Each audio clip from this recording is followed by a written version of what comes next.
for memo akwaba eba gift tech solutions. And necessarily this idea for ebro. Say a net any kind na say what henda na mu follow ya. Na what's never to video I message say like video in a follow ye. Ewo TikTok. Samson na wohwe ewo YouTube a. You subscribe button so na bo adoma no so. Afi dey like video in my na share ma afro so. Enya so emfa so. Ene ye be chew say you be see apepa o computer hard disk ne so. O say ye di kan akire bi a ya kire say you be see delete temporary folder files no. Na atimi abo ma computer no eho aye den na akona nim yi. Na ye be chew advanced one, simple one bi a obetimi ayusu na afi dey wodi apepa hard disk ne so. Di entina ama ye interested ewo saa nima yi. O hard disk na da o computer ne mu no ene na ye o computer no. Se o hard disk ne corrupt ya untimi nyisu computer na je say we new Windows and also operating system for eguso saa so na so hard disk no ese ya wo be lose wo niema e wo hard drive no eso so hard disk no embo adwuma yi a e affect softwares ahodo a wo use wo computer ne so sometimes we use software bi a na wo di dwuma ehia more GPU a e bo adwuma kama memory because memory ni niema nyina wo so kama every day bedu ba bi no wo sisa wo computer no untu hwemfiri mu na every day the same software na ubia na erani store na ye style saa ni mani nyina majority ya if hard drive no nti na me kire o se de obi si apepa hard drive no so advanced one simple one kra nti hwe video kusi awiye na emwa afi yenko mi computer no so na me kire o se de obi si akrini o hard disk no so advanced way yenko mra eti mi computer no ena mabie no na what I would do is mebo Windows key no Windows key plus R. Meba boom. Now I'm made the run command dialog no. Now a hano mebo clean me bonnet small letter so C L E A N M G R. That is clean manager. Okay. Nti na media to my spell na kese o screen so.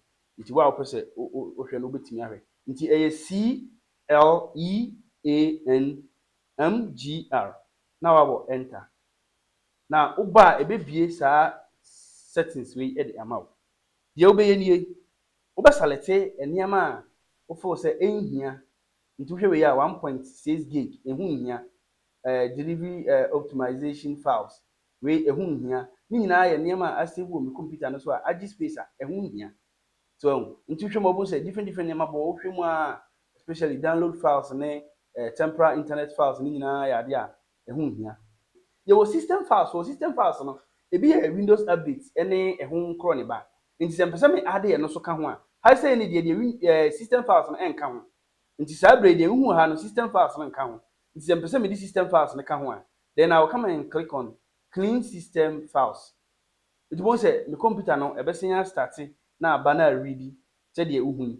Nti e ready wi a afei mi system files no e bi ti say Windows update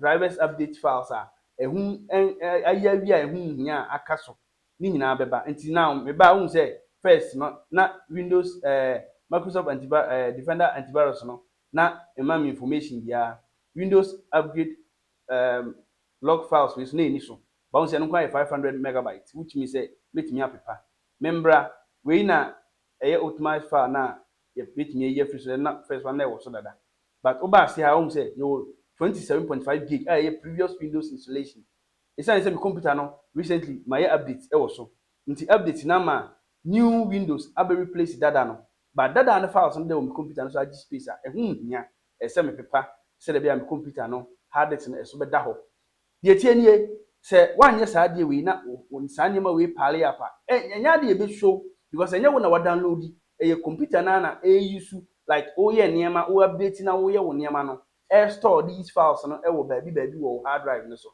especially drive C ho no nti wo so wo ho na hard drive na so kokko aye gon nhu de nti a o hard drive na full wo so a call my computer wo call my document wo call files like picture folder oko image folder, music folder, video folder. Unhu software bia oko download unhu hwe.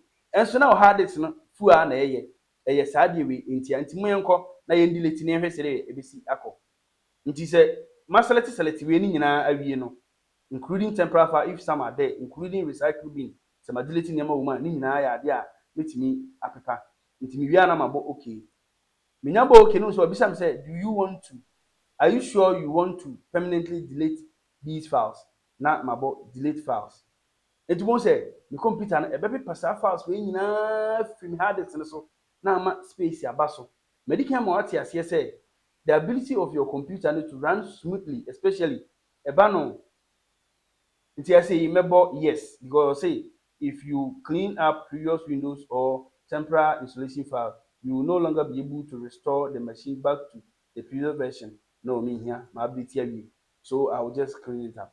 Nti say the na make no o ɛyɛ wo memory ɛne o GPU ne adeɛ na run ma wo computer ne processing nneɛma wo so no ɛno deɛ process files ne nneɛma a wo use wo computer ne so na mmom no ehia space a ɛde be process saa nneɛma no anaasɛ ɛbɛ store nneɛma no temporary wɔ abra ɛyɛ ho adwuma ɛno so no use part of your hard drive no nti sɛ one clean wo hard drive no so more frequently a wobɛhu sɛ ɛha adwene na apale up na ɛbɛhaw daakye bia no ti anyɛ yi a na wo hard drive no akrahye anaasɛ o Windows no kra corrupt so na amwoa nti wetimi ayɛ method we na wo de cleaning o hard drive no so sɛ de osi hu no nti metwen ama ne nyinaa delete na cleaning na me hard drive no more space aba so kama kama e de ama me nti wo ye obi a o hard disk no so ye full so ye ma but wo ta ye Windows update wo ta download nyama o internet wo delete nyama bebre free o hard drive no so recently but still na no so ye full a wo hu de nti a use method yi e wo video yi a me kire wo yi mu